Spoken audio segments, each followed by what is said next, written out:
welcome to the BRP podcast. My name is Steve Haley, and again, we are here from the Dirty Tom Mansion. That's right, believe it or not, we are doing back-to-back-to-back episodes tonight.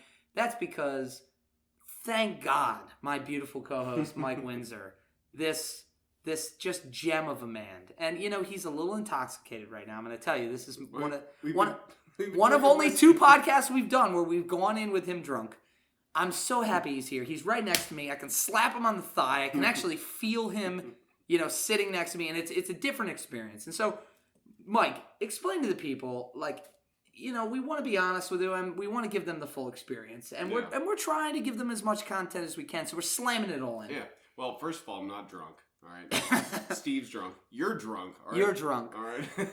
But no, we're trying the remote podcasting. We're gonna keep doing. We're gonna get better at it. But being in person is so much better. It's a learning curve. It really is. But also, we're not one of those podcasts where we select a topic and we do some research on it and then we present it to you. We're dicking off we're going off the cuff. We're a podcast where we've got to find these interesting people and we've got to interview them. And that's not always easy. Everybody's really busy. Everybody has schedules.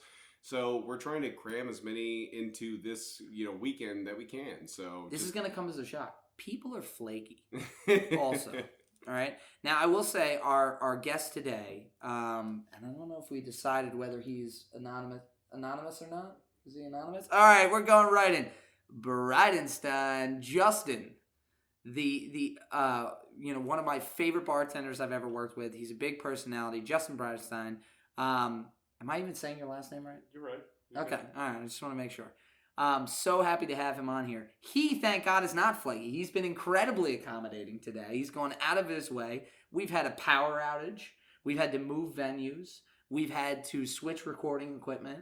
Mike and I are already a little bit tipsy, whether Mike admits it or not. Yeah, we were drinking whiskey the entire time for that last episode. We just did Dirty Tom 20 minutes ago, and it's probably not, you're not going to hear this episode for a week later, but we just did Dirty Tom.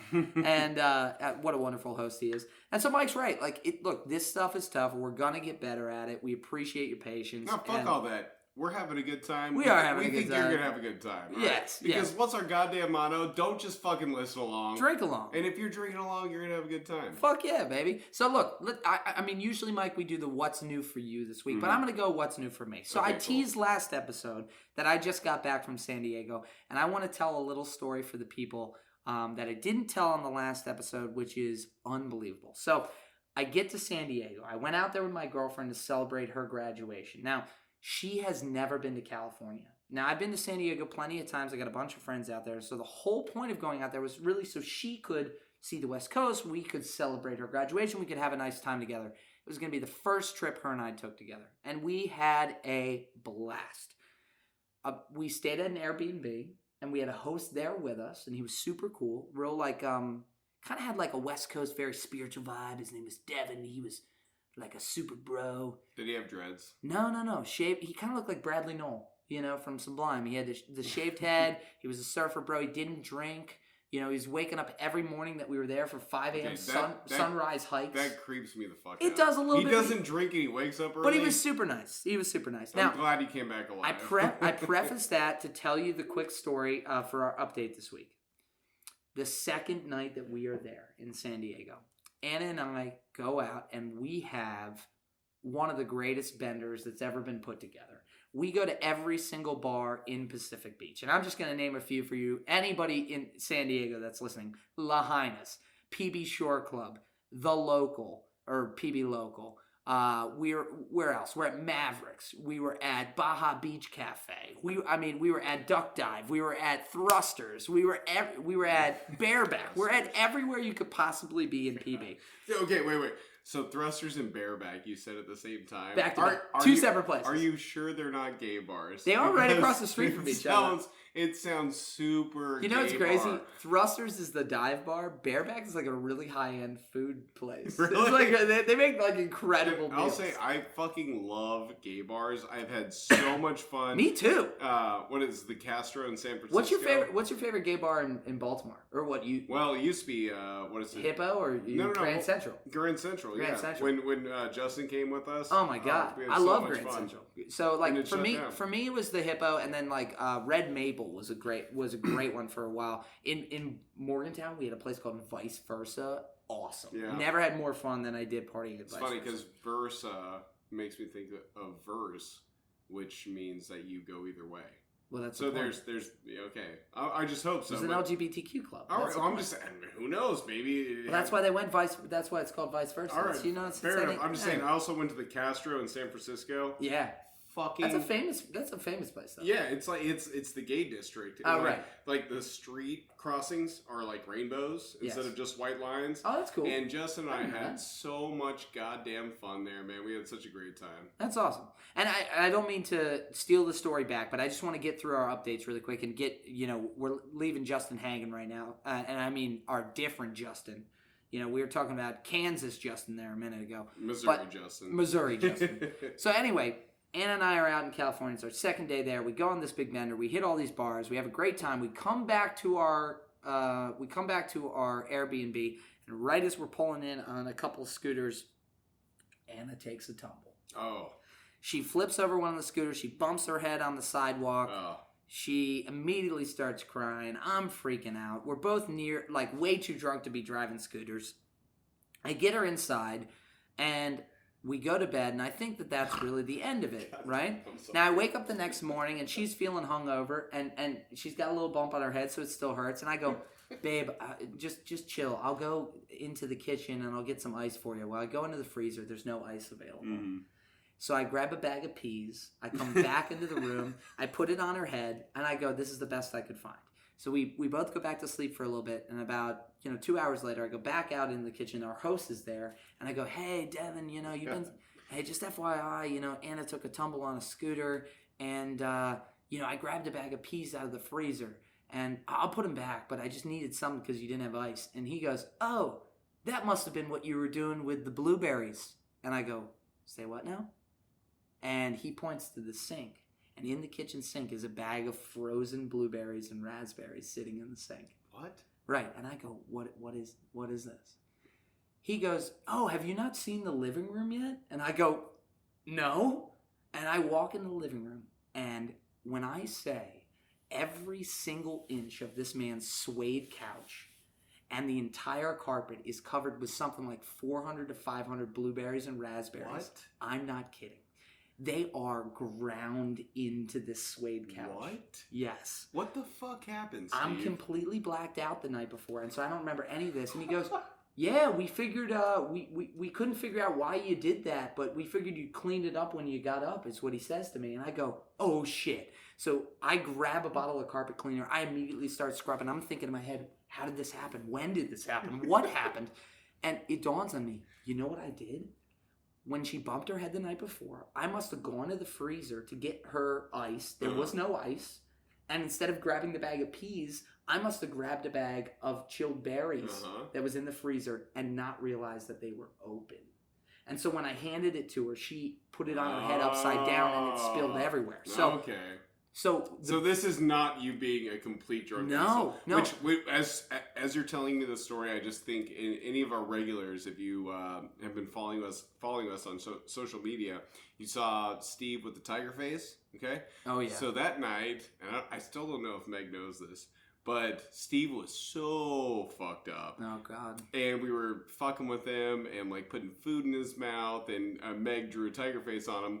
Everybody else went to bed. Steve got back up and then walked into the bathroom and grabbed all of Well, Meg's... hold on. I saw that I had a tiger face.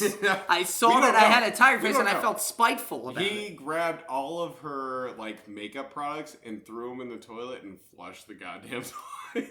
I feel bad about this. But vengeance. They say revenge is served cold. Apparently, I serve revenge with all your shit in the toilet. So anyway, not to hijack the story back, but we got to get out of this opener, and I want to wrap this up for the people. So I'm scrubbing the blueberries and the raspberries out of this suede couch and out of this carpet. It's my second day in this Airbnb in San Diego, and I'm freaking out. And this guy is being so cool about it. He keeps going, yeah, man, people get drunk sometimes. It's not a big deal. I'm sure it'll come out. And So I finally finished cleaning up. I go back into the bedroom that we were renting, and I go, hon, you're never going to believe this. We spilled blueberries and raspberries all over the fucking place. And she goes, no. And she doesn't remember it either. And she goes, no, there's no way. There's no way. I don't remember that at all. And I was like, me either. I don't remember it. And she goes, are you sure it was us? And at the same time, we look at each other and we go, check the clothes. And I run over to the pile of clothes from the night before, and I start pulling them up, and it looks like her and I went paintball. They are fucking covered. Her pants ruined. My shirt ruined. Done. Suede couch ruined. Now, thank God, to his credit, Devin, just an unbelievable host, was so cool about it. You know, begged him to let me pay for it, begged him to let me make this right, and he said, you know what, it's going to be fine. So, wow. Dude, 5 fucking stars. 5 fucking stars. I cannot wait. I cannot wait to write a review for this guy. And if anybody's going to San Diego, let me tell you, that Devin down on Jewel Street, that's the guy right there. He's a gem. Yeah, if you don't mind a few stains on the fucking couch, you're good to go. No, but we had a great trip, but that was the crazy debauchery to start off. But anyway, you know, we've already taken too much time with this intro. We have an unbelievable guest today, Justin Bridenstine, one of my good friends, worked with me in the past, not just at bars, but, you know, in some professional careers too. He's going to make some awesome drinks for us. He's going to be doing old fashions. So without further ado, let's jump right into it. This is Justin Bridenstine and the Old Fashions. All right, Justin, so happy to have you, man. Thank you for your patience while I talked my ass off in that intro. That was a good story. I really enjoyed that. I had to get it out. So. Well, you know, Steve, like you said, I've known you for a while, so you go a little bit long with the story. That's nothing new, so no need to apologize. Knows exactly what to expect. So thank you for joining us, man. I'm so happy that you wanted to do this. I know that we're going to have fun with this one. I think you already know the story that I'm going to tell at some point in the spot. It's coming. I think I do. It's coming because it is the epitome of Justin and I's relationship as bartenders and service industry workers. But what do you have for us tonight? So I'm just gonna make some good old fashions. Love it. Good old fashions. I like that. The good old fashions. And I'm glad he said that because too many people make it too fancy and too fucked up. We're going just classic Woodford Reserve, a little bit of bitters and some cherries, baby. We're gonna do it straight down the line. The nice cherries though. The Luxardo. So why don't you start making those for us? And Mike's gonna give us a little bit of history lesson on the old fashioned while you're doing the drinks up for us. Yeah, Mike's gonna try. So one of the first things he's doing, he's taking the orange rind and he's running it around the brim of the glass, which is a really nice little trick to give you that taste of the citrus, that zest right off the bat, right? So that's a great trick, and you can do that with any fucking drink. Any drink that has a rind, just run that little fucking rind around the rim and give yourself a nice little taste. But the old fashioned, it's actually really disputed where it came from, but it's one of the earliest cocktails. And the word cocktail, the first time that it was actually documented was in response. Sorry, time out. Extra bitters in mine, please. Oh, sorry, Steve. Fucking damn it. Could've Am I going to have to edit this, or can we just keep going? So the first documented definition of the word cocktail was a response to a reader's letter asking to define the word in 1806. So this is like late or early 1800s fucking drink right here. And it was out of a magazine in New York. Okay. And the paper's editor wrote that it was a potent concoction of spirits, bitters, water, and sugar. So it was also referred to the time as the bittered sling. Okay. And it's basically the recipe for an old fashioned. Nice. So this is truly like one of this is kind of where the word cocktail even originated from. And there's a lot of dispute as to where the actual, old fashioned originated. But basically what you're going to want to do is you're going to want to take a glass, put some bitters in there, some simple syrup. Or a lot of people will do a sugar cube or a sugar Yeah, pack. Sugar cube, exactly. And if you're going to do it that way, a little trick for anybody out there who's not a bartender, if you're going to go raw sugar or sugar cube, a little great trick is to take a piece of ice and drop it in with the sugar cube. What it'll do is two things. One, as you're muddling, that ice will start to dissolve to water. And that water will allow the sugar to dissolve really nicely into the rest of the concoction. If you're doing simple syrup, that's already going to be kind of dissolved together. Yeah, which in most of our listeners know, but simple syrup is literally half water, half sugar mixed together into a blend. So, but that's really all it is. And then typically people garnish it with some ice. We'll garnish it. We don't That's garnish not garnish things it with with ice, some ice. but we're gonna add ice. So fuck you, dude. What I do is I cut a little bit of a rail out of the ice and then I put it on the edge. All right. So yeah, Justin just muddled the cherry and the orange together. Added his his Woodford Reserve high end whiskey, and I don't know about anybody else. To me, when it's an old fashioned, thank you, sir. Pass that over to Mikey. Thank you. That's the extra bitters. Thank you, sir. Oh, is it? Oh, beautiful. Thank you, bartender. Thank you, sir. Cheers. Cheers. Get a little sip in here. That's lovely. Yeah, it really is delicious. That's really good. That's a great drink. Well, it's classic. A lot of people try to do too much when they do old fashioned. They add cherry juice to it. They do all this stuff. That's actually damn good, man. Steve's going back for another drink here. So what I was gonna say is obviously you can make your old fashioned as you see fit with whatever whiskey, but we're doing Woodford Reserve tonight, and I love that Justin picked that for a couple reasons. One, if I'm doing old fashioned, I want bourbon or I want rye. Mm-hmm. That's me. I think rye is even more traditional. Yeah, I want bourbon or I want rye. And I think that's because those are the two whiskeys that are quintessential American whiskeys, right? Rye and bourbon are when I think of those alcohols, I think of America. They have their roots here in the States, in the colonies, like that is the true old-fashioned. Now, could you do an old-fashioned with Irish? Could you do an old-fashioned with Japanese whiskey, with some other type of classic whiskey? Of course. Nobody's saying you can't. Honest to God, make this drink as you see fit. It's your drink. But for me, I love a good, sweet Kentucky bourbon. And that's what we have tonight with Woodford. So, thank you, Justin. It's a wonderful tone setter. The old-fashioned, as far as cocktails go, it's the only one I drink. Yeah. There it is. I pretty much, if I'm at a Mexican place, I'll drink a margarita. Sure. But if I'm at home, usually it's just Woodford on ice or Maker's Mark on ice. That's Maker's Mark on ice is my go-to. Well, and what's nice too is the old-fashioned. It's so simple, but it really does. It creates a cocktail. Yeah. It goes from just having whiskey neat or with whiskey with a little bit of ice to really creating a nice little concoction. That spice really, of the bitters, exactly. the sweet citrus of the orange. And we're definitely going to get into this, but when you're bartending and somebody orders a drink and you got to put 9 different ingredients into it, you're like, fuck me. You couldn't be more timely because the first Dirty Tom's pet peeve was don't order a drink that's more than 2 parts. Or go fuck yourself. This is more than fuck. I love Tom. Fuck him. All right. Most drinks have more than 2 goddamn parts. All right. For some reason, though, what I'm getting at is the old fashioned doesn't bother me. Yeah. It's 5, 6 different ingredients, but for some reason it doesn't bother me. It's kind of fun to make too. It's spiritual. Well, I will say this: it is almost has a cathartic process to it. Like, there's a lot of drinks out there that I don't make often, so when I make them, I don't feel comfortable. There are some drinks that I could literally make with blindfolded, and this is one of them. And so I think that's part of it. It's become, this is the universal, like when I think the word cocktail, I think old-fashioned. Yeah. And so, I'm so happy. I can't believe it's taken, 9 episodes? 9 episodes for us to get to the old-fashioned, but I think that's great that you brought it and really special. Before we get into the actual episode, let's kind of pin down on this a little bit. Do you remember your first old fashioned? The first time I ever drank an old fashioned, I think I thought I was drinking a Manhattan. Okay. But I was actually drinking an old fashioned. Yeah. Okay. And I started drinking. I was like, damn, this is pretty good. Do you remember the context, like where you were by chance?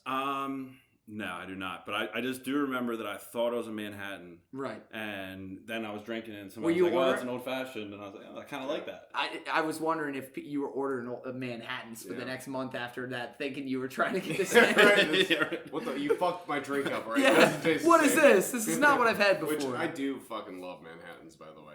So I remember my first old fashioned. And it actually turned me off from the drink. I got it at a Green Turtle. I got it at the Green Turtle in Fells Point. That's your first mistake. And it was basically straight maraschino cherry juice. And I learned that day. It took me a long time because I didn't have a good one until years after that. But what I learned at that time is that a lot of bartenders out there, instead of just a simple cherry, what they will do is they'll pour cherry juice in. Mm. So anybody that's a fucking mistake. It is a huge mistake. Anybody who's listening, if you receive an old fashioned and the color of the drink is distinguished red, if it comes out in any, like it could be amber, but if it is red, you need to send that drink back. There is way too much cherry juice in it. There shouldn't be any cherry juice in the drink. Yeah. A cherry alone is fine. So that to me was like the big thing I remember from like my first old fashioned. Yeah. Just add some bourbon. Yeah. Just add some bourbon. There you go. We can cut it down. So all right, man, we're gonna get started here now that we have our drinks in hand. We always start our pod with what we call the drink in, right? So, we're all young professionals trying to get along in this world, and everybody's trying to be a big man on LinkedIn.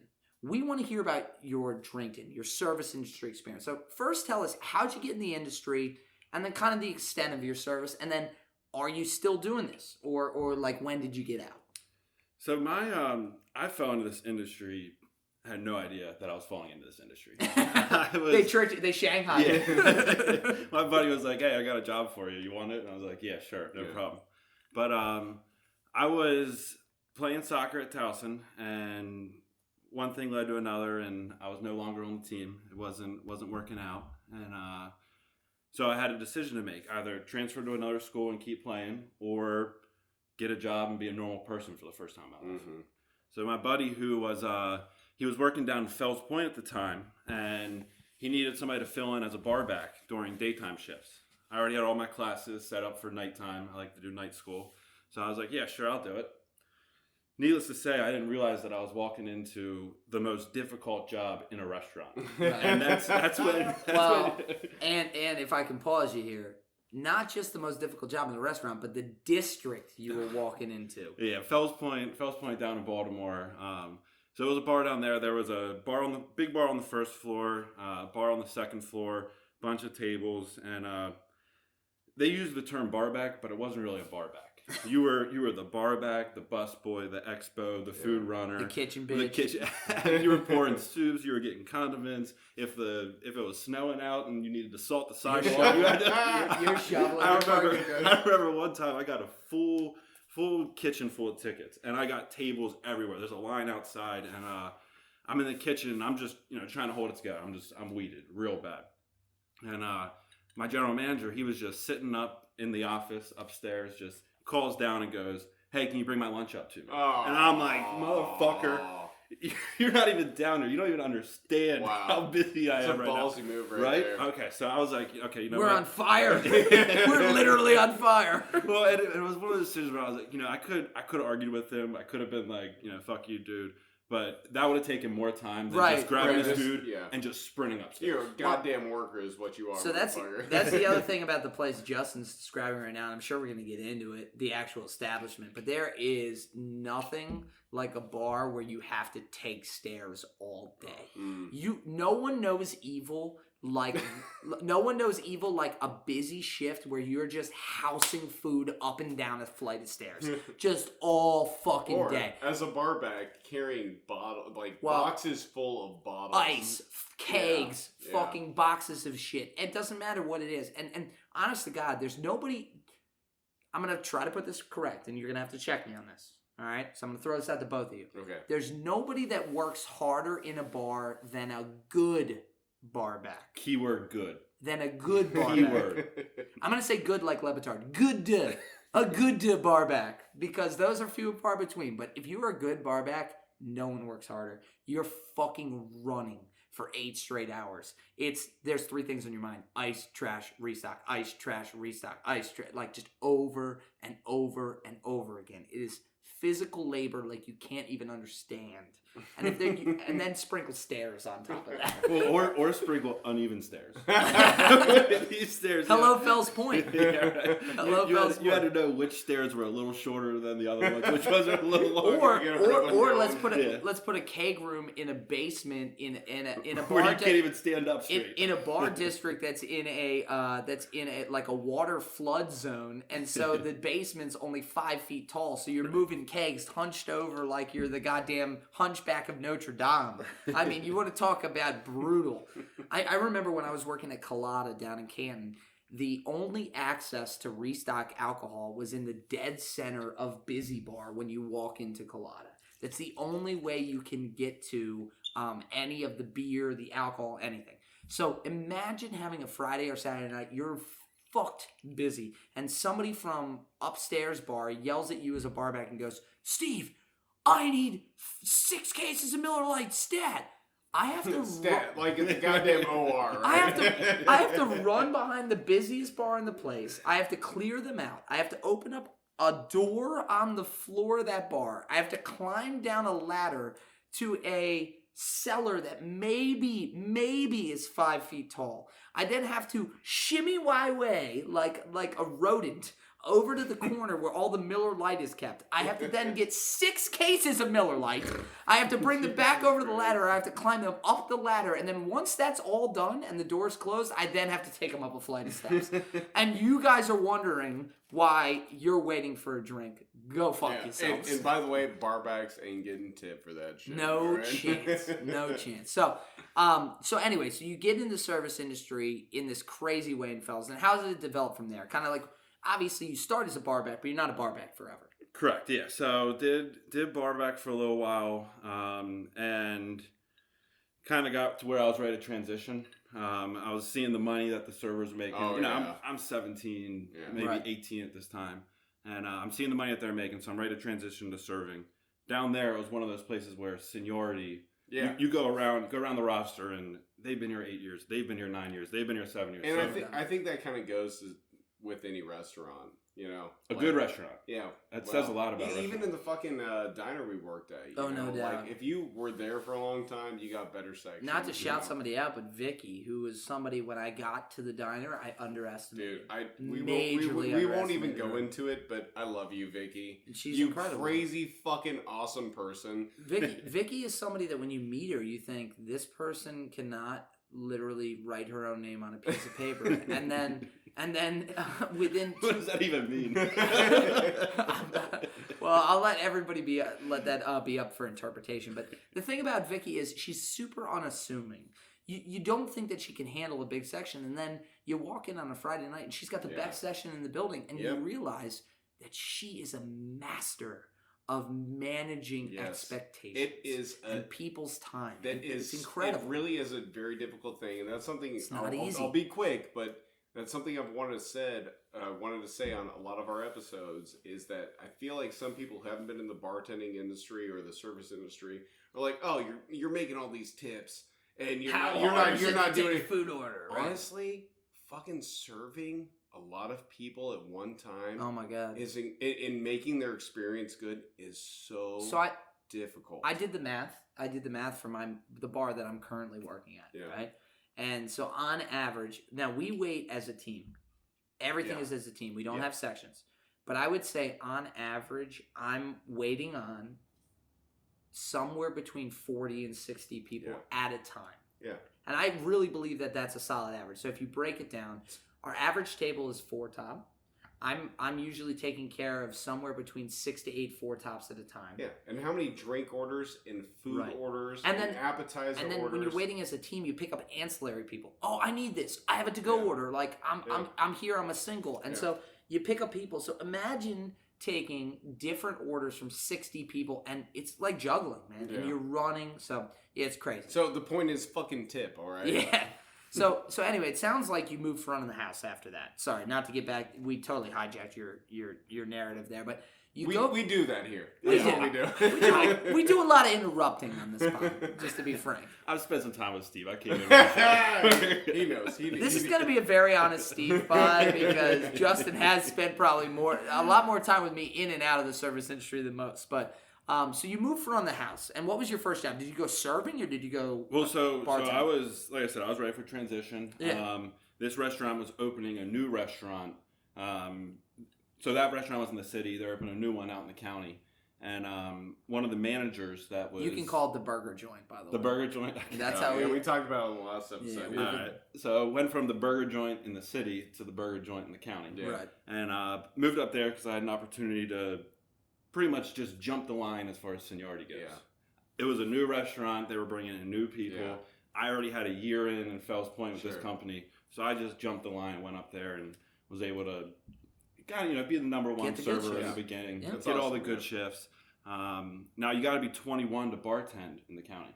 Okay. So I had to wait a couple years to be able to bartend. Mhm. But that was always kind of on the back burner. And then And that- as soon as I turned 21, Yeah. I started bartending. And that's actually how Justin and I met. I was brought in by our fellow manager at the time to open up that location. So I came in as the bartender, and Justin was the senior server there, and that was kind of like how we first kind of hit it off. And then from there, we worked at a couple different places together after that, but I'm sure we're going to get into that in a minute. So after that, you go from bar back to server, and I know you go from server to bartender. What's like, are you out of the industry now? Right now, I was actually thinking about that yesterday when I was kind of preparing for this. I think the last time I bartended was Fells Point. I think it was August 2019. Okay, so it's before pre-pandemic. Oh yeah, I would not want to be I would not want to be in the industry during this pandemic. Yeah. It's fucking rowdy. Shout out to all of you that are keeping it real out God. there, because Well, especially now. So now that we're getting back to normal, people have just forgotten their manners. They're animals. They have completely They're just animals. they've just lost touch with what you're supposed to do, how you're supposed to. If any of you listeners care about me as a human being, send your prayers, because I'm getting lit up every Friday and Saturday night. It is a war zone. It is a war zone at the bars these days. So it's just crazy. But so you're out. What's it like, before we move on to the Gauntlet, which is our top 10 questions, what's it like to be out, man? Like really out? Because I know we're not going to mention your job on the pod, but I know you're out. Well, I'll never be totally out. Nobody's ever totally out. yeah, at least you're honest about it. Yeah, no, there's gonna be times where somebody's gonna be like, "Hey, you want to do this private party?" Or "Hey, Yeah. I need somebody to fill in here," and Yeah. and my answer's gonna be yes every Yeah. time, just to jump in, get back in the fire, and start it's going. fun. I love it. It's Some- fun. I love it. Some about man. being And you behind the make some pipes, money. baby. Nope, I absolutely loved it. But as far as being out goes, I really learned real quick as soon as I stopped bartending. Weekends are long. Dude, you don't have to bartend. they last forever. My first weekend, I was. It's like tracking across the Sahara Desert. You're wondering when you're going to see water again. You're just I like, go Holy out Christ. Friday night, wake up Saturday, maybe go golf, have a couple drinks after golf, and then it's Saturday oh my night. God, I got another I got day. Sunday. I got another day too. This shit's never gonna end. Holy shit! I don't have to go serve anybody food. This is insane. And You're for so right. those of you that don't know, if you're not in the industry, if you're in the industry and you're full in, both feet in, it takes up your entire weekend because people go out on Fridays, Saturdays, Sundays. That's the busy. nights. That's the busy time. Those are the shifts. You Bartender fucking Friday. want. So Yeah. let's talk about this. This is actually something we've never talked about on the pod. I'm actually glad you brought this up. Anybody who's in the service industry, okay, I want you, as you're listening to this, to yell out loud. Are you in your car? Are you on your headphones? I don't give a fuck. Yell out loud. What day of the week is Bartender Friday? Monday. Goddamn right. It's Monday. You know why it's Monday? Because ain't nobody coming into the bar and all the good bartenders and servers are off and we're having a good fucking time. Yeah. Monday and Tuesday is Bartender Friday and Saturday. Yeah. And for all you motherfuckers out there that are not service industry, fuck y'all, all right? We are so happy. It's the Jameson. We are so happy that you're staying home and you're not going out to the bars Monday and Tuesday. The only time you go out is for like a burger special or Taco Tuesday. Get out of here, okay? That is the night for all your bartenders and servers that work hard Thursday through Sunday to go out and have a good time. So steer clear, let us do our thing. And by the way, if you do come out, don't half-ass tip somebody on a special, all right? If you're getting a discount on your burger or a discount on your taco, do the right thing. Tip them to the original service price. Don't tip That's them. a really good We're going to point. get into that. Yeah. You know, I'm going to bring it up again here in Pet Peeves. We'll talk about that in a second because I think we need to break that down properly for people. Yeah. So, all right, that's awesome, man. So that's a good idea of your cut. So you've done mostly bartending, but you came up the classic way. Bar back first. Yeah. Service second, bartender third. Like real classic. And I can attest, heavy duty volume district. Yeah, like Fells Fells Point. Point in Baltimore. If you ever get a chance to go, cobblestone streets, historic district, That's where right on the water. Edgar Allan Poe was fucking murdered. It's beautiful. Last place seen. Did we mention last place seen? Did we mention historic? So no, but it's a great time, but it's high volume. It's a lot, man. It's definitely high volume.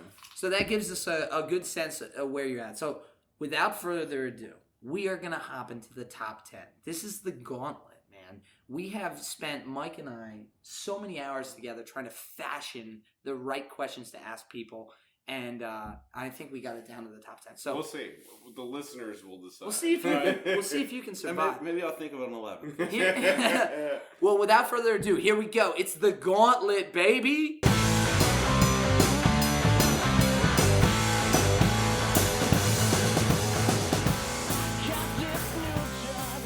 All right, here we go. We're going to get started. First one off the block, Justin. Pet peeves and misconceptions.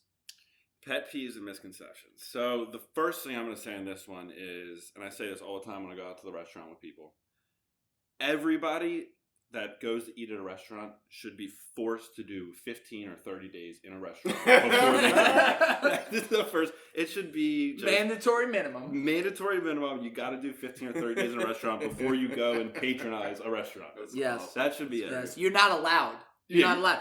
The state health board says, they have a representative at the door. Sir, I'm sorry. Can we see your 15? Can I see your card? Can we see your 15 Can we see your, I need your Vax card and I need your 15-day restaurant card. Jesus. Absolutely. That should be it because everybody will just have a completely different understanding of what goes on. No doubt. But pet peeves, number one is when somebody comes up to you and says, can you make me a drink? And I say, what kind of drink? And they say, I don't know, you pick one. Oh! And it never fails. I don't get it. I can't pick the right one. You'll never pick the right one. You will never pick the right drink. So what you do is you just look at them and they're basically just saying, hey, judge me. Judge me. Look at me. What do I look like? Stereotype me. Stereotype me right now. Do I look like a I don't. margarita? This is a throwback to the Tony Casino episode. Yes. Where he's like, I don't fucking know you. Like, I don't know what you like. What do you want from me? So that's a bad one. Other than that, the one thing that if you're out there and you do this, you need to stop doing this right now. Because this is the quickest way to get put to the end of the line. List. You get put to the end of the line. The snapping and the waving. Oh. If I'm or a whistle. Or a whistle. We gotta do it for the mic here. Bartender. Yeah. The best part is when these people are doing it. It's not like I'm just standing there talking to somebody. I'm running around. I'm busting my ass. I'm doing this. I'm doing that. They see me buzzing around. Yeah. And then they start waving at me, snapping at me, whistling at me. It's easier for a bartender in that scenario than a server. Like, so it's weird. Like, I've gotten snapped at and whistled at more as a bartender, which strikes me as odd because you see me serving others. It's communal at a bar. I can almost, I don't give them a pass, but I give them a little more credit as a patron at a table where it's a very singular relationship, and they're like, "Excuse me, sir," or like yell at me, or like snap at me. They just I'm assume, still mad. They assume. I feel like they almost give you too much credit. Like you're supposed to be taking care of so many people at once. Yeah. That they're just like, you need to take care of me right now. I don't give a shit what you're doing. If you're not talking to another person, you need to come here and give me a drink. Right, but let me ask you this: like, I don't know how you two do it. When I get to a bar or a restaurant, doesn't matter if I'm at a table or if I'm at the bar, the first thing I'm going to do is I'm going to allow the person serving me to dictate the experience. So they come to the table, I'm going to get you drinks, I'm going to get you water, whatever it may be. The second I see a break in the action where they are there with time, where they can like show me, hey, I have time to either talk to you about the menu or take your order, the first question I ask, what's your name?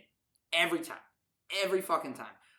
It's not a hard-on about knowing your name. It's a hard-on about not yelling "hey" at you. I'm glad Justin once. I'm glad Justin's shaking his head because I feel that too. And I disagree with you a little bit because I don't ever give a shit about the person's name, and I never give them my name. If they want it, that's fine.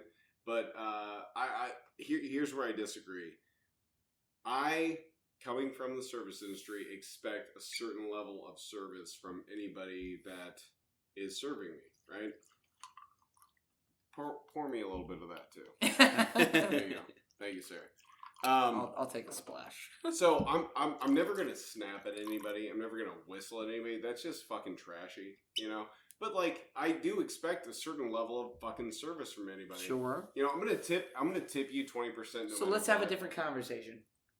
What is an appropriate way to get somebody's attention? To get somebody's attention, sit there, raise your hand, and wait until you're called on. Yeah, just you try and make eye contact, and you raise your hand, and you just like put a finger let them out. know. Hey, I need some help. Yeah. So we might cut this out, but I remember I went to it was the wind up space. Remember the wind up space? Of course. Fucking what was it? Was it Funky Fridays or was it yes. Thursdays? No. 4 hours of funk. 4 hours of fucking funk. They used to do 4 hours of funk every Yeah. Friday. Yeah, and not every Friday. It was like one week in the month, right? Right. And I'm bartending at the time, right? There's a line to get into this place. You go inside and there's DJs mixing funk music. It was a fucking blast. There's b-boy circles happening. It was a great time. It's amazing. It's fucking amazing. I went to the bar one time, right? And I'm a bartender at this point in time, so I fucking feel the pain, right? This bartender, she's busy. I feel it. She's trying to serve everybody drinks, but I keep making eye contact with her. She keeps making eye contact with me. Like, it's very obvious that I'm here for a drink, right? I wait my fucking time. What ends up happening, and this happens at a lot of bars, busy bars, right? High volume bars. There's a spot where the bartenders keep going back to, right? Yep. There's this one feed where they serve a drink. The service industry. Regardless of how long you service bar. Regardless of how long you've been waiting there, it's just convenient to take the next drink order. Yep. Go get it. Take the next drink order. Doesn't matter if somebody's waiting 6 feet down the bar. The guy hiding behind the taps. Exactly. Right. Yeah. But I was making eye contact with this lady multiple times. She saw me. She made I thought we had a connection, right? I thought we had an understanding. It got to a point where I was there for like 10 or 15 minutes, and I saw these fucking douchebag bros walk up with their backwards hats. And I'm sorry if you like to wear that, that's fine, but fuck you. But anyway, Steve's looking around. Steve's taking his hat off. He likes to wear it. I love backwards hats.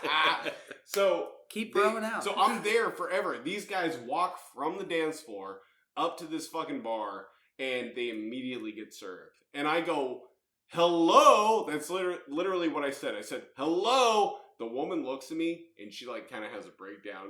She's like, what the fuck do you want from me? And like the worst thing was everybody at the bar turned and looked at me. And you were like, a drink. These dudes in the goddamn backwards hats look at me, and they're like, you fucking asshole. I'm like, dude, I've been waiting here for like 15 goddamn minutes. Dude, it's tough, man, because there's a fine line. Like, we've all been on the other side of the bar where we're trying to keep our shit together, and we're at our breaking point. Yeah. And then we've all been on the other side of the bar where we're like, this is ridiculous. This person is not, I'm going to say, tending with that person, fairly. She fucked up. I don't think she meant to do it. You know how like some businesses say that we're an equal opportunity employer? Yeah. I wish, it does feel at certain times like bartenders are not always equal opportunity bartenders. Well, the thing is, she finally came to me after that little blow up, and I gave her a good tip.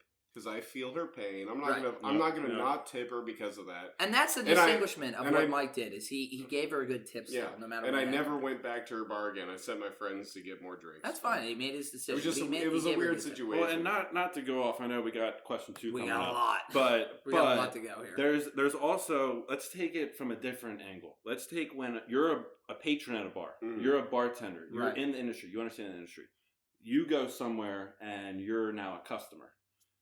Me personally, I have a lot of patience because I've been in the industry. Sure. I have a lot of, but then you have the other service industry people that go out, and as soon as you go up to them, the first thing out of their mouth is, "Oh, I bartend here. Oh, I serve here," and I'm immediately like, "Okay, expectations. Okay, so what? I'm supposed to take care of you better now because and they tip better a lot of times if you do well. It's called industry night. That's when you're supposed to come here.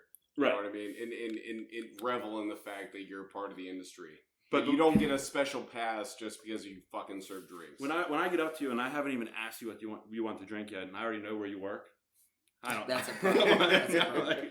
Well, look, I know we had another pet peeve that we were talking about in the intro, and I can't remember it now. So unless you two remember it, we should move on. I was saying that I was going to jump in on it. I think it had something to do with payment, but I can't even remember. Yeah, it's obviously not that. Whatever, we'll move on. Boring.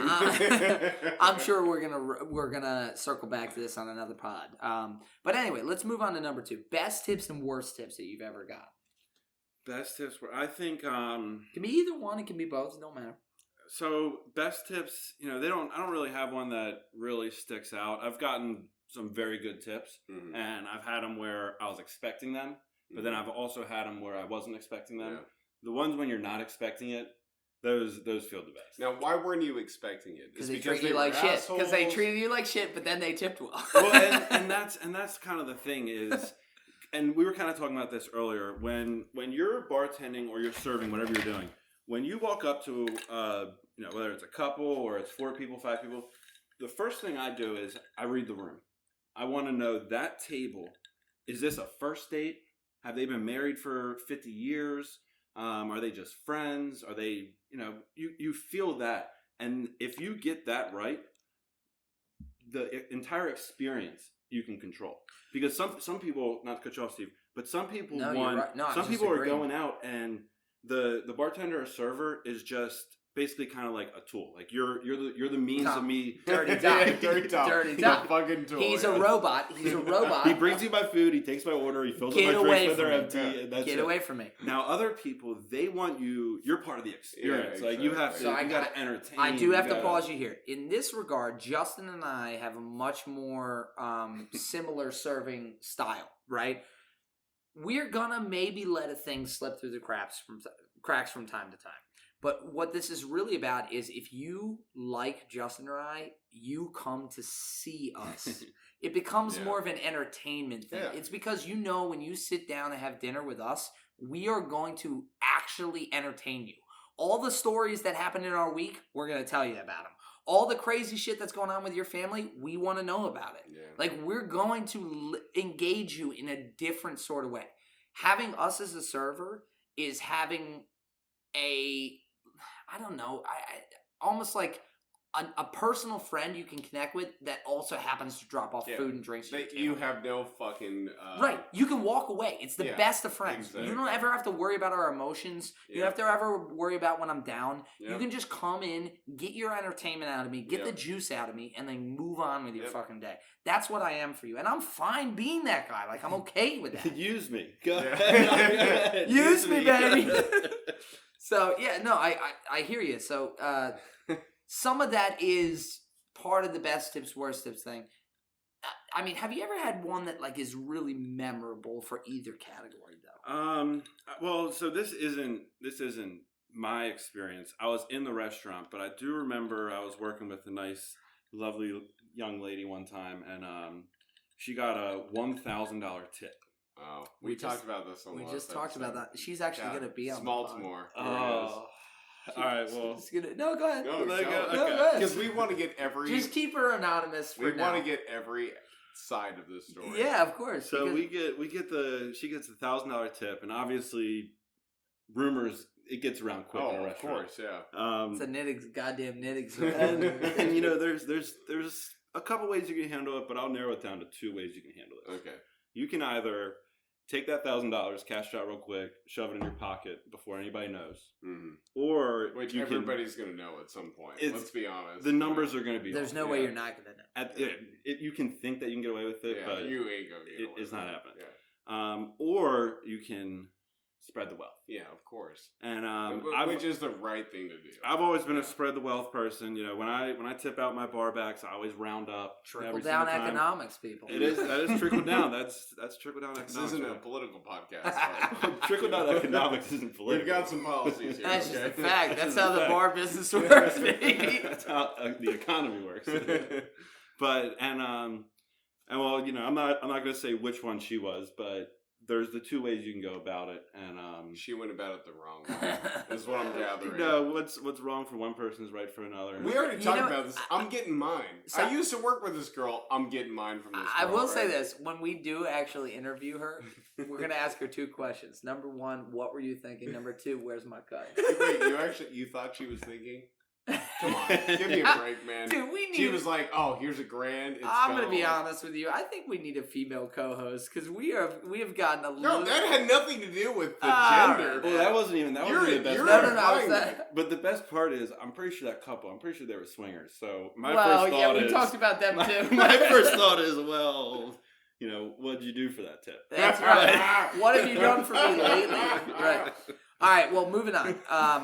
Worst drink orders. Yeah. Give us the worst drink orders you ever seen. Worst drink orders I ever seen was definitely working at a taco bar, and our menu had everything from strawberry daiquiri to jalapeno margarita to watermelon crush. They had just everything. Yeah. And which fucking sucks for a bartender. It's terrible. Especially if it's just too many. Like if the blended drink is not like, and we had a blender. Yeah, if you're not working at like Sid, working at a bar beach where like that's what you make. You're expecting it, right? Yeah. Right. If it's just like a random thing, like, oh yeah, I'll take a margarita, but I want it blended. Like, go fuck yourself. Like, so many extra steps. Yeah, well, it really is. I also love that this particular category, we've always had our guests kind of center in on a single drink or like a single order. Justin's gripe is an entire menu. Why are you coming here making me make the things that are on my menu? Right? I don't read the menu. All right. Mike, team up for number 4. Wait, are we done with that one? Yeah, we gotta be. That's too perfect. It's too perfect. All right. Okay. So, okay. How are your eyes? Just shut up and be quiet for a couple seconds, okay? Can you do that? All right. So, ultimate mistakes and fuck-ups, okay? They can be yours. They can be your customers. Coworkers. They could also be coworkers. Well, I like that you say customers, because the whole the customer is always right thing. That's bullshit. Yeah. The customer is not always right. Customer, in fact, is usually wrong. Right. I work here every day. I know what we do. You don't. But I'll say ultimate fuck ups. This is going back to when I was bar backing, and this is ultimate fuck up, but also I have a horseshoe up my ass. I never like to use trays. Everybody would run food with trays. I'm stacking as many plates as I can do, and they're going up my arm. I got one on my foot, and I'm running under the table. And I'm there, and it's a busy day, and I think I got like 4 soups in my right hand, or I got 3 soups in my right hand, 1 on my wrist, 1 on my forearm, and then 2 on my left. And my plan is just to get out to the table and just start calling them out. But then when you get there, you got to say, grab this one first. Yeah, because then all the balance, if you grab the wrong one. It's like Jenga. Each block is leveled off another block. Yes. Nope, grab the Maryland crab. Nope, not that Maryland crab. Another Maryland crab. Grab that one. Okay, perfect. All right, cool. So I come flying around this corner and drop a cream of crab soup. And what a soup to drop. Oh. It's the cream. I know how hot it is. I just put it. It's burning my arm. I know how hot it is. And I kid you not, it was this lady who was sitting there. She was one of those customers where when she came in, you knew she was going to need perfect service. You knew you can't make a mistake with her. She's asking to see the manager. Kind of a Karen kind of thing. Yeah, if you want to use that. Fuck that bitch. Yeah, but for lack of a better term. She was a great lady, I'm sure. I'm sure she was, but fuck that bitch, okay? Get the fuck over it, alright? Life fucking happens. Are we going for a record number of fucks? I mean, I just watched Goodfellas the other night. I'm just saying, like, 327 fucks in the movie Goodfellas, and I think we're already at 320 here. Fucking Karen. Still less homicides in Baltimore. So anyway, there's cream all, there's splooge all. Well, so okay, no, okay. So this and I can tie this one up quick. So I run around the corner, I drop the cream of crab, and I see the plate, because there's a plate and the bowl's on the plate. Right. Yeah. And I see it hit the ground, and then I just see the direction that the soup goes. Yeah. And I'm looking the other way, but I know that she's sitting right there. So I'm afraid to look and see what the aftermath is. And I turn around and I look, and I'm not even fucking kidding you when I say this. This soup silhouetted her frame. A spot, not a drop of soup touch this It's lady. like Samuel Jackson. I was just gonna say, right? Pulp Fiction. Said, what act of Hold God, on, right? Hold on. It's like Pulp Fiction when the bullets go around him. This lady, she walked away from the restaurant. She's This like, is a sign- I'm traveling the This world is a now. sign from God. This is a sign from God. She goes, oh, it's all right, honey. None of it hit me. You're like, how? How did that not hit Fucking you? hell. I thought- All right, well, dude, that's fucking crazy. Okay. That's fucking crazy. So we gotta move into the next category. All right. Well, this is also a good transition, just because I mean that's very close. Like I know me. There are a few times where I thought to myself, I'm so busy. Is there any way I can spoon this cream of crab back into the bowl and still serve it? Wait. Just take it to the kitchen. Yeah, but apparently that's frowned upon. You know what I mean? So number 5. Number 5, health code violations. Health code and violations. please don't Protect what we always say. Sorry to cut you off, No, Mike. you're good. It seemed like you were struggling. I am a little bit. All right. As we always say for this category, protect the innocent And the guilty. Okay. And also, don't hold back. All right? Yeah. We want to hear. Go all in. Alright. We want to hear the Alright, so nasty, dirty stuff. This so I'll start this off by saying I don't eat pickles in Baltimore City. Oh. Okay. Don't eat any pickles in Baltimore City. I also loved, really, I'm sorry to interrupt, but Balmore. Balmore. Balmore. Like, I'm from Balmore. Kansas. There like, are no- there are no- Baltimore is how I say it, and like Balmore. No, there are no There's no T. there's no consonants at all in that fucking word. It's just vowels. great. It's a I'm B sorry. and a bunch of Alright. vowels. So good. Balmo. So no pickles in Baltimore. No City. pickles in Baltimore City. So this is not a place where I worked or anything, but you know, you work in the service industry, you get to know bartenders from other We're places. working downtown They too. tell and, they tell you tight-knit. what's up. Yeah, it's a tight knit well, community. and downtown is close. You got to understand, if you work in the city, in any city, Mhm. you're going to be close to the bars. But if you work in the city in Baltimore, that's fucking Smalltimore. We know every bartender from every other bar in those districts. So Yeah, so there's nowhere I ever worked or anything, but somebody was closing up their shift, or they were about to close up their shift, and they were running into the back, and there was a pickle tub left sitting out back. A pickle A tub. tub. A tub tub of pickles. Tub of pickles. A tub of pickles. It's just fun to say. pickle tub. Pickle tub, you know. And lo and behold, a rat trying to climb out of it. Out. Still of it. alive. Still alive, trying to step on the not pickles. out. Being Into a it. clear word. Not into it. Trying to climb What's out that movie of it. where it's I can't remember the movie, but they're talking. Ratatouille? No, where they Fuck off, Steve. God damn it, you fucking asshole. it's one of like along the Goodfellas line where the guy's talking about if you're a rat and you're in a tub of butter, you know, there's one way to Oh, get out. catch you me make if you it- can. you turn Catch it me if into you green. can. Catch me if you can. Catch me if you with, can. Turn it into butter. And you that's climb out. that's what this rat was trying to do. Yeah. It was trying to Trying stack. It was trying to stack pickles, pickles and it to was trying to climb just out get of it it. enough, and it just couldn't get there. And well, the story ends. They just sat there and watched him die.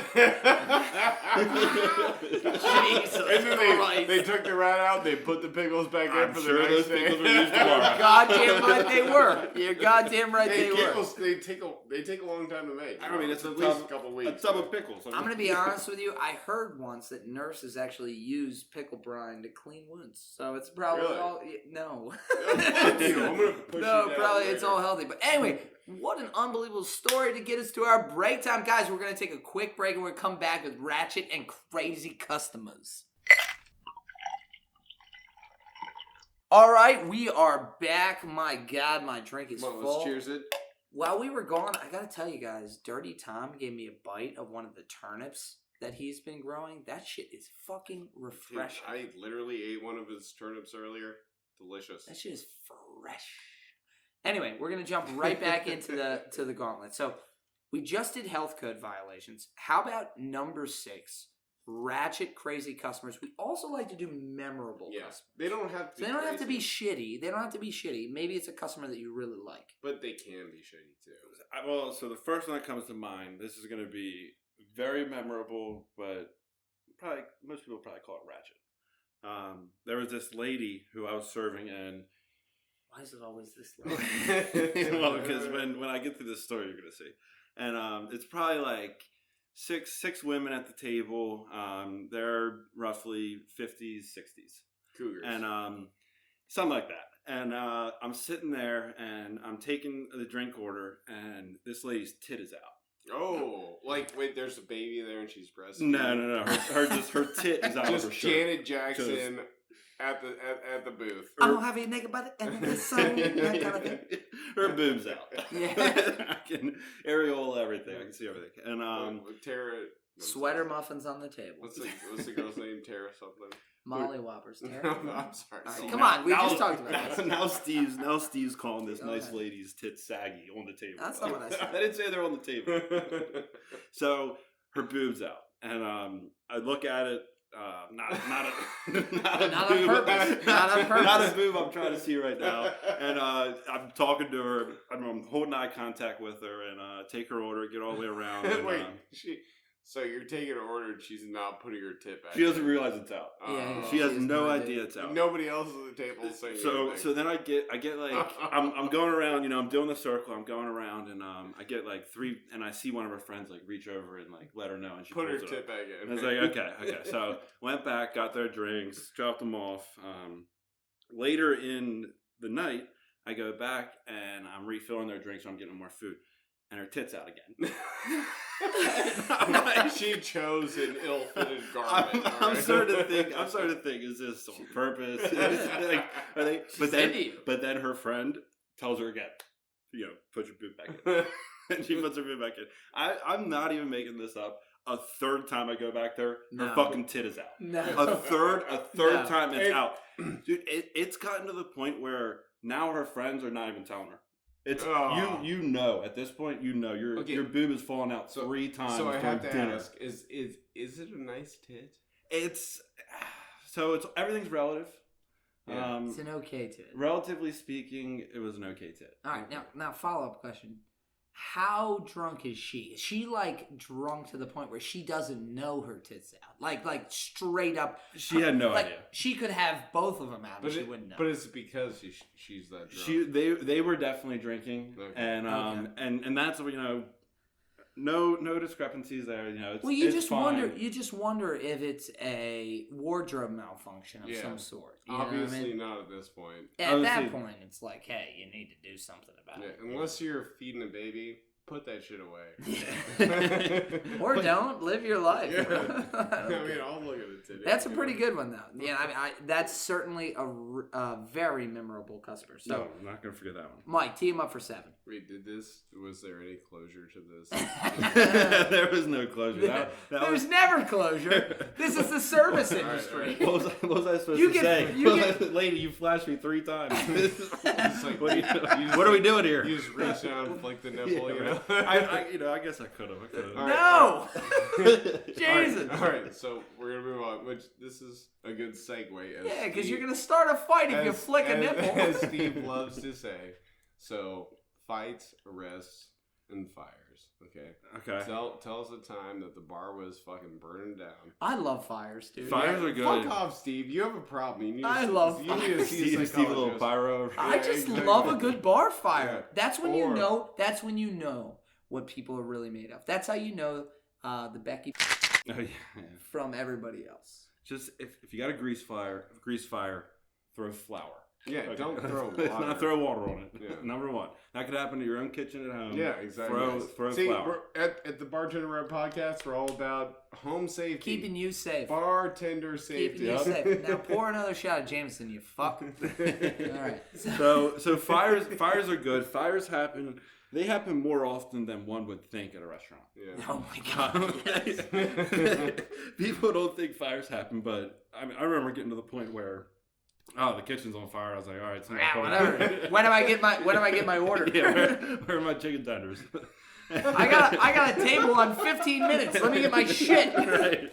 Yes. So fires happen a lot, and they're pretty standard. The cooks, the back of the house, they'll take care of it, or the fire department will come. Figure it out. Where's the flour at? Come on. But my best bar fight story. It was down in Fells Point. There were a lot of fights in Fells Point, but this one was inside the bar. And I was working at the bottom floor bar, and this happened on the second floor bar. And there was this guy who thought that the bartender was hitting on his girlfriend, like when he went to the bathroom. And the story goes, this guy starts talking shit to the bartender. Bartender's not having it. This guy, he stands his own. He stands his own ground. And he ain't no bitch. He ain't no bitch. And next thing you know, this customer is coming across the bar at the bartender. So what he does, he proceeds to grab a bottle off the rail. Whoa. I wish you could see what just happened. I love the freeze frame of these people. Two questions. Question number one. This story's not going where you think it's going. Question number one. Did he come physically over the bar, like a jump over? Feet are off the ground. Or around. Over the bar. So he comes over, and then he pulls one off the well. No. The bartender pulls a bottle. Off the well. Off the well, yeah. Okay, glad we clarified. Yeah. Bartender pulls He comes over, bartender pulls one off the well. Do you know which liquor you pulled? Well, we're getting there. We're getting there. And bartender pulls the bottle from the well, smacks him with it. Oh, that's fucking awesome. But here's where you didn't see it coming. It was a grenadine bottle. So it was plastic. It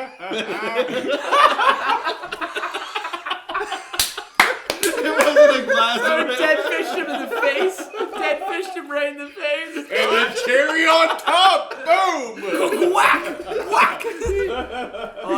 He smacks this guy with a grenadine bottle. Unbelievable. He's got a white shirt on. He's got red. Yes. So Perfect. the guy went down. He didn't go down, but that'll phase him, man. Yeah, it'll knock you off. The sugar alone will I mean, I bet when he fell to the ground, he had diabetes before he stood back up. I'll tell you what, like, that's a lot, man. So like I said, I'm working downstairs. Somebody runs downstairs, and they're like, so-and-so just hit somebody with a bottle upstairs. And I'm like, oh, fuck. Run upstairs, go up there. By this point, they had already pushed the customer out of the bar. Yeah. They're all gone. And so we're all talking about it, and he'd explain what's going on. And he goes, yeah, he didn't pay his check. He just fucking smacked me with a grenadine bottle. He's probably not paying his And check. of course, we got one of those stickler managers who they need to pay their check.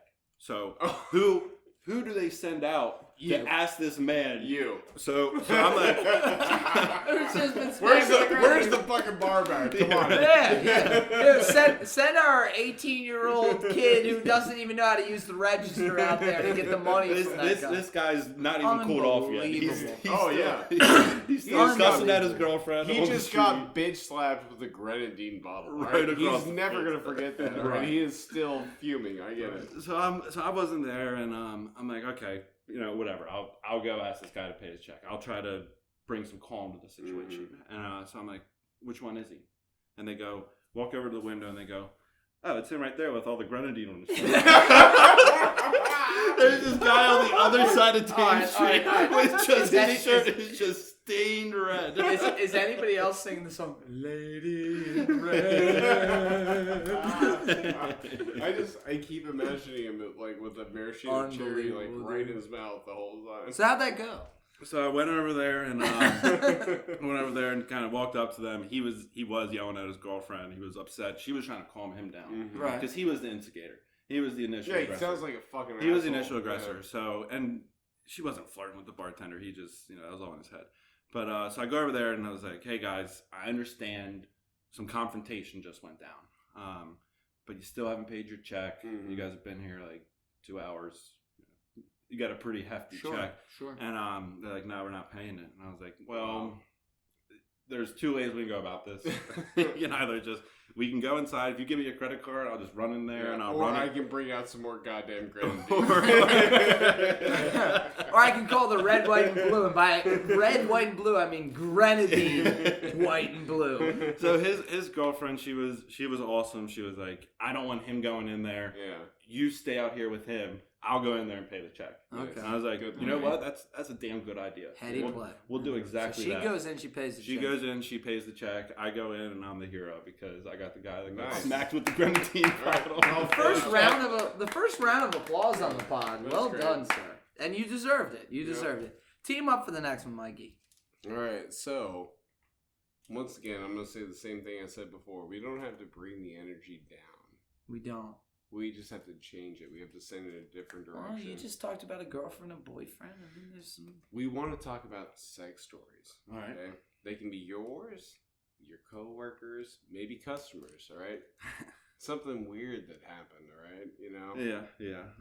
Somebody pouring some grenadine all over themselves and some other people, maybe. So... Oh, some grenadine on me. Let me up. You can lick that up. That shit's sticking. It's sticking. All right. Sex stories. Not obviously in the industry. I know you guys have talked about this. Shit. There's a lot. Yeah, there's you work together every day. It's your tight quarters, baby. It's just, oh yeah. I mean, I worked a couple bars where there's some older bartenders that are good-looking bartenders, and they're very handsy. And fellow bartenders, and you know, I don't mind that. The older bartenders are definitely more handsy. If they've got less to lose. I'm gonna die soon. Also, they've been seasoned in this business that's sexually hypercharged for fucking 30 years. If I'm leaning over to pour a draft and somebody tries to stick a finger up my, you know, it's all right. It's all in good fun. It's all in good fun. I'm not filing sexual harassment charges. But as far as sex stories go, I gotta give a quote to this bartender that I used to work with. This guy, in his probably mid-60s, probably had both knees replaced 6 or 7 times. Are we talking about who I think we are? Yeah. Mike Centennial. Let's call him. Yeah. He's the Godfather. 7 times isn't odd. Let me tell you something. You know why I'm so confident to say Mike Centennial's name on this pod? He'll never listen to it. Well, number one, he'll never listen to it. Number two, if there are any repercussions to him, he'll probably be dead by the time they come down the pike. So, also, if I know that if he were on here, he'd be like, "Say what you want, motherfucker. Pour me another Sambuca." Yeah. So Centennial. So Mike Centennial, now can't move very well, but the dude has a full head of hair. Luscious. It is a luscious head of hair. It's a lettuce patch. It is really a great head of hair for his age. And this was one of the first time I met him, and he goes, You ever been to the carnival? You know, you ever seen where they got the fish in the barrel and you put a rod in and you try to the magnets, you try to pull them out. Right. I was like, yeah. He's like, well, imagine having a shotgun and playing that game. How easy would it be? I was like, where are you going with this? I don't know. They're plastic fish. I don't know. And he goes, this is what bartending is. It is shooting fish in a barrel. Women, they got to come in. You have all the power because they want to drink. So they come in, they ask you what you want, you make it for them, then they pay you, and then they want to leave with you and go home. he goes, I've been doing this for decades. And I kid you not, this is how easy it is. It is crazy. And I have not had that experience, okay? I'm not saying it worked for me. I'm not saying it worked for me. Actually, that's not true. That's not true. Mike had a ready-made threesome handed to him, and he walked away from it. And that's 100% a bartending situation. It had nothing to do with me bartending, right? Oh, it didn't? Hold on. Did you meet both of those girls while you were bartending? It was me being a nice guy. Did you meet both those girls while you were bartending? Yes. Right. Okay. I got to go on about a customer that I want to share. We'll see if we can. Before we do that, was your customer story sexual related? I can't say for sure. Probably. Okay, well, give it to us, and then we're gonna speed through these last two because we gotta get you in and out before we get too drunk. Okay. What happened to that titty? So for titty. I hope somebody took care of that titty. It wasn't me. But there was this guy, and he would come in every Tuesday. He would come in for shrimp night, and comes in the first time. I serve him. Everything goes normal. He comes in the next time. He comes in alone 5 minutes early. And he waves me over. He's not even in my section. But he waves me over and says, I want you to take care of me. Mm-hmm. And I was like, what's going on here? Another girl comes in. Not the same girl from the last week. Ooh. So serve them. Everything goes fine. The next Tuesday, he comes in 5 minutes early. Waves me over. Again, not in my section. Says, I want you to take care of me. And I'm like, all right. And then at this point he goes, listen, I'm paying you for your discretion. I was like, listen, buddy, we're good. I don't give a shit what you're doing. It's fine. A new girl comes in. No, no. And I go up to this guy. I know his name, but I go up to him and just act like I don't know him. Hey, for the first time ever. Welcome to the restaurant. Have you ever been here before? Right. We recommend the shrimp cocktail. Exactly. And this guy would do this week after week after week. I mean, it went on for probably 7 or 8 weeks. He would call me over, and he would ignore the other servers. If they came up to him and tried to help him, he would say, he would push them away and be like, "No, I want that guy." And this is the best part of the story. Every single time, he would just slip me a $5 bill. Wait, at the beginning? What a fucking baller! Whenever at the beginning, whenever his date was not there, he would just slide, and it was one of those things where he would put it on the table and he would push it across with his fingers. He didn't hand it to me; he would just put it on the table and just push it to me like he was playing poker or something. But this is when his date wasn't there. When his date wasn't there. So what happened when his date was there? I just acted like they were two. But he still tipped you well. Unbelievable. He would tip normal, and that's the other thing is. And that's the funny part about the $5 bill. No, he would tip me just 20% and then give me a $5 bill. Nice. Unbelievable. Again, I want to say... the 5 was for the discretion. Yes. Again, I want to say, ladies, what do you want? Come on. I got 5s on 5s on 5s, all right? I got 5 on it. Mason in with that Endoween. I'm here for you, ladies. All right. Bar hazing, pranks, and games. Number 9. You're almost through the gauntlet, baby. Tell me about some of the games that kept you afloat when you were bored at the bar. I fucked around nonstop. I never, I was not the most serious. Can't stop. What was that? I fucked around nonstop. Any good ones that like really stick out? Like you. One of my favorites was we had a bar back.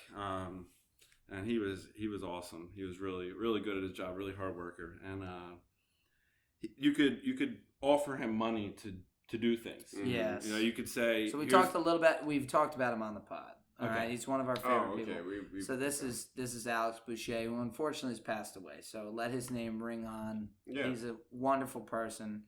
Never got the credit for how beautiful of a human being that he was, but I'll tell you what, he brought a lot of people a lot of joy. I've never even met him. He's brought a lot of happiness to my life. So much joy, this human being. And he was a fucking daredevil. This man was a daredevil. No fear. Zero motherfucking fear. So we're sitting there and we're thinking, all right, kind of a slow night. We're getting a little bored. What can we do? So we start talking. How much money you think it'll take for Alex to let a big jumbo crab pinch him on his finger? I'm disappointed. I thought you'd say nipple. So that the nipple was... We talked it was talked about. We debated the nipple. We debated the nipple. And I vividly remember the nipple was discussed. Well, in fact, if I'm not mistaken, the nipple was the primary topic when the whole thing came up. Well, how do we get it to bite the nipple? Now we're thinking back to it. I think it was nipple, and then I think when he saw the crab, he was like, "Yeah, no. Let's go finger."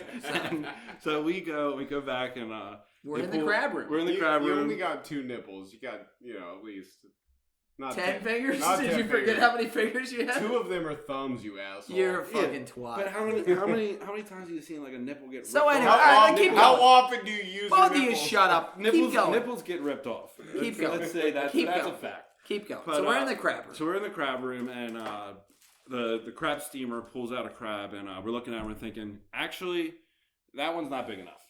Because we have a pot. Everybody's pitched in $10, $5, $20, whatever it is. He's getting north of $50 for this. So we're thinking, a medium, a large crab is not going to do. Yeah. We need to go jumbo. We need to get for $50. Yeah, we got to get a big boy. We need a forearm. And so we pull out a big motherfucker, and he's acting a little docile. So the crab guy starts like slapping him a bit. Slapping the crab? Yes, well, he's got gloves. Get him on. He's got the gloves on, so he's just like slapping, just getting him fucking worked up. Peter's gonna be so pissed off. And no, the crab lived, and until it got steamed. The crab lived a little bit longer. Anyway, keep going. So we come over, and he's putting his finger and the crab's not grabbing it. Just starts smacking it a little bit, and then finally the crab latches on. This motherfucker starts screaming. This crab is on. It won't come off. It's on his finger. If you know anything about crabs, they're a lot like crocodilians. Right? The second that thing latches on, it don't let go. Lockjaw. Lockjaw. Like back in Kansas, they like a snapper turtle. Yes, yeah. They're like, they don't let go until thunderstorm. That's got that is that thing? Yeah. No, it is. It really is. Yeah. The water starts moving fast. And Holy they shit. hold their spot. So yeah, I mean that's exactly what happened, and this thing is just locked on his finger. He's screaming, but here's what finger? I think it was the index or it was one of those. Oh, so not the pinky though. That's yeah, you could live without it. But regardless, this is the best part of the story. He afterwards it won't come off. He's like trying to like shake it off. It won't come off. And eventually the crab gets off, and he comes out to me, and I'm giving him the money, and he goes, "Dude, I didn't think it was gonna hurt that bad." And I'm like, "Motherfucker, it is a jumbo crab. That shit, how do you not know your fucking finger? Are you kidding me? It's gonna hurt. That's why we put $50 up." And I bet he did that. I bet he did his little Mickey Mouse at the time. He was like probably like, oh, this is so funny. If you didn't know Alex, unfortunately, what he used to do is run around and do gangster rap lines in a Mickey Mouse voice. He was like, I bet it wasn't gonna hurt that bad. No, dude, that kid was an absolute fucking maniac. But all right, we're gonna get into the last one. You're almost through the gauntlet. Let's do it. All right, last one. Number 10, firing and quitting stories. What do we call these, Mike? Getting 86th. That's right. Ooh, that's a good term. Yeah. A lot of people don't know the 86 term. If you've never worked in a kitchen before, you may never have heard it. Well, give him the rundown. I mean, like, why do we call it that? I don't know. I just always worked in a kitchen. They were we 86 the fucking crab soup tonight, right? Right. I guess the point is, I don't really know where the 86 term comes from. I looked it up one time, but I forget it. Yeah. Right. If you work in a restaurant, when you're out of something, it means that it's 86. You can't get it anymore. Yeah. So let it fucking go. Yeah. You know what I mean? So I've been 86 in so many relationships. Same. But anyway, so Justin. I don't care where you go, don't come back. Tell us about getting 86th. I've never been 86th. Now, my favorite 86 stories, though, is when somebody either gets fired or quits mid-shift. I love when that happens. I honestly don't think we've had one of these stories yet. No, I don't think we have. That's the best. Classic. I've been in restaurants where the head chef will it'll be just mid-dinner rush. Friday night, busy as shit. Just can't keep the tickets. Like, you got the tickets on the expo, on the little magnet part, and then there's tickets laying on the ground because there's so many. And a head chef would just be like, I'm not fucking taking I'm out of here. Wow. I'm not fucking taking this. There's either one, they can't fucking hack it. They've realized that they've reached their fucking... That's usually not what it is. Or, listen, I'm not done. Yeah, the second one's... The second one is, I'm so fucking sick and tired of this bullshit fucking establishment. I've worked 90 hours this week. And I'm done. For the last 7 weeks. I'm out of here, hours. Alright? Which is fucking awesome. Like, I can't even imagine. I've worked in many restaurants, and a head chef leaving in the middle of a shift. You just have to shut the restaurant down at that point in time.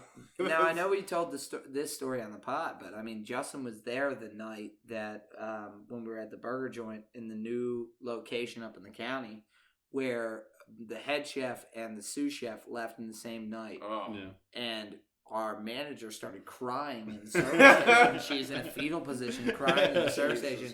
And Steve Kerr said, "Oh, honey."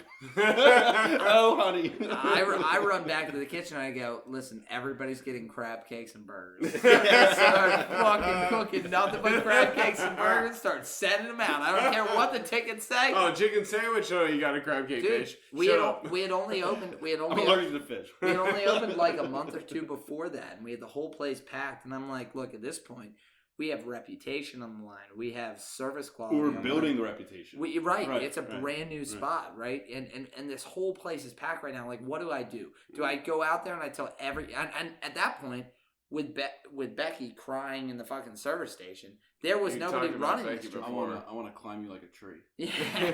Wait, what? What? That was her thing. Should I leave? No. That was her thing. She was a tiny little broad. She was into Justin. That's what. No, not me. Another Justin. Well, yeah, that's true. I'm not a tree. That's true. Well, anyway, all right. So that's good for 86. All right, man. You made it through the gauntlet. Very proud of you, Great. brother.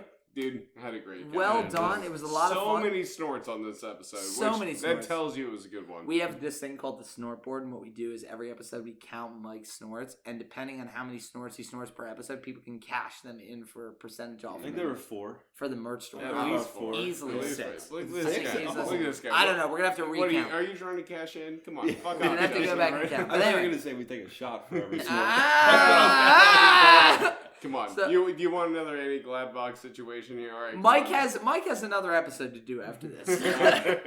we got coming on after this. So, all right, before we get out of here, we're going to do our quick cleanup. We call it the How's Our Driving category. The reason we do this is because, look, Mike and I are not pros at this. Like, we don't know shit about shit. We are trying to get better. And so we want you to give us any recommendation you have on questions that we didn't ask that we should ask. Any recommendations on food, drink, restaurants that you might be going to Basically, recently? this is where we ask you for recommendations, and then we completely ignore them, all right? Yes. No, but literally, feel like you can go carte blanche here. Tell us what we are missing. Or tell us, like, what the people need to know about the restaurant and bar scene. Yeah. So, when I first found out about your podcast here, one of my first things that came to my mind was go out to bars. Mm-hmm. See if you can find places where you can go and shoot this at a bar. Talk to some customers because you're getting the bartender side here. Mm-hmm. Right. Customers, they have a whole other side. Do you really think I want to fucking hear what customers have to say? right. All right? It'll blow your mind because We should do bonus content customer experience nights. because Where just you and I go get wasted and then we hang out with Yes, that would be people at awesome. bars That for would be 5 perfect. minutes. We do 5 minutes where we have an open mic. Hey, we do a podcast. I've been snapping at this guy for 30 fucking minutes and he still hasn't got me my Dude, that's rotor. actually a great idea. Well, and I'll come and I'll get the customers Facilitate- drunk. rile 'em up. I'll buy them some drinks. That's and I'll actually get not a them bad going. idea. That's I'm great for down. fun. I'm So we down should for have it. a bonus content once a month customer episode. Oh my god. That would be so much Oh. fun. Dude, that'd We be so gotta- much fun. we I gotta love find some that. Karens. I love that. All right, that's a good one, man. Well, let's wrap it up. This is the closing question. Why do you still do this, aka why do you hate yourself? Now, I know you're out of the industry, but But I'll like, never stop. you'll never stop. Never stop. So why, though? I What is it? What is it about this? I just really enjoyed it. Everything about it. The teamwork. The most important thing at a bar is working with people that you like working with. Yeah. There were shifts where I knew who I was bartending with Wednesday night. I knew who my bar back was. I knew who my servers were, and I would be excited to go to work. Right, Yeah. 100%. That I was would- God damn it. It was gonna be a That fun was time. what our last guest said too. Yeah. I was excited to go to work. Yep. I look You know, forward to going to work. We're not going to That's get... a special goddamn thing in any fucking industry. No matter where you are, if you enjoy going to work, Yeah. you're gonna have fun, and the You're- customers are gonna pick up on it. Yeah. You know, I absolutely. don't want to get too into it, but Justin and I have worked together in a couple different facets, not just in the service industry, but in also professional regard. And the interesting thing about it is this. There is a unique thing about the service industry. It is the wild, wild west. There are people all over this country that make their living off this industry. They support their family. They support their kids. Their they pay drug habits. their drug habits. Or I hey, know people hey, that guess put what? kids through private school, kids through they college pay, on this. They pay their mortgage on Yeah, this shit. They all pay of their it. car payments Yep. on this shit. This is a real motherfucking profession. Mhm. And anybody out there who doesn't believe that, guess what? Try it for a fucking year and see if you can make 80 grand doing it. Because there are people all over this country making 80, 90, 100 grand doing this shit. And it's because they grind that money out. There are also people busting their ass, Not making that not money. making that, Not money, making that which money. is why. But hold on, but don't making be it a to Steve survive. Making it to survive. And I Don't hear you. be a Steve Buscemi. they deserve a tip. All right, Right. Give those people a goddamn tip. We're not in the UK. All right? 100%. Steve Buscemi was actually the guy that was telling the story about the rat trying to climb out of the Really? Yeah. Full circle. Full circle. There you go. All right, final question. If you opened a bar, what would you call it, or what would the theme be?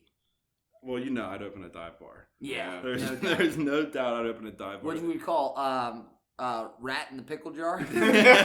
Pickle tub. Pickle tub. A tub of pickles. No, it would be a dive bar. As far as the kitchen goes, we'd probably just serve chicken tenders, frozen chicken tenders, And frozen french fries. Cheap, And that's easy it. shit. Just enough to keep the liquor license. Get drunk and I'm gonna be eat honest some with you guys. shitty food. I'm and gonna be keep honest with drinking, you. If there was a menu that was only chicken tenders and French fries, you would get so much business. If that's all you served, like just taking chicken tenders and French fries and all the A booze. sign on the door that says, "Promise will not run out of booze." Well done, but man, goddamn, it was a good time. These drinks were great. Thank you. Yeah, delicious. What an unbelievable way to introduce the old fashions to this pod. Thank you, sir. Let's get one more cheers up in here, boys. It was an absolute blast. Take care, and be careful what pickles you eat.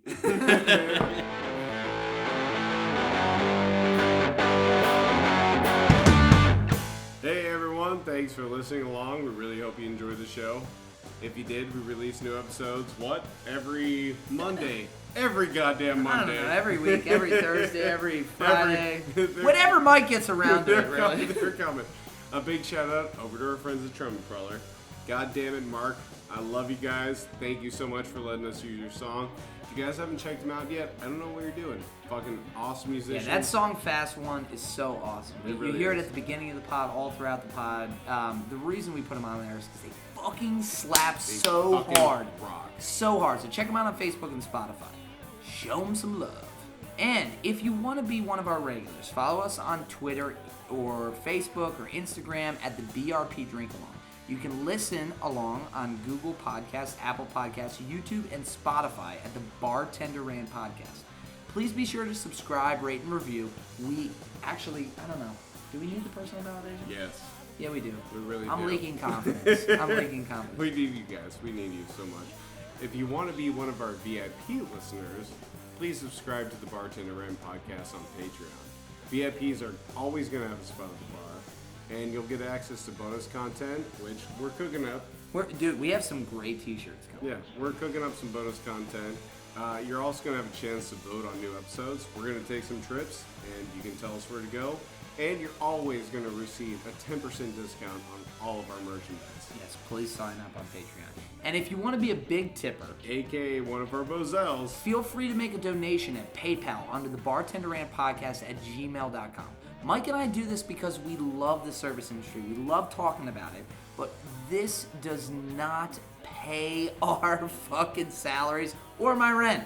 We want to give you great content, but this is not our day job. it's not even about our rent. This doesn't pay Of the bottles that we keep drinking. It doesn't pay for the cost of running a podcast. Christ almighty, you guys don't even want to know I didn't even know. It's fucking expensive. You don't even want to know how expensive an RSS fee is. With your help, we can keep the stories coming and interview local bartenders coast to coast. And as always, don't just listen along, drink along!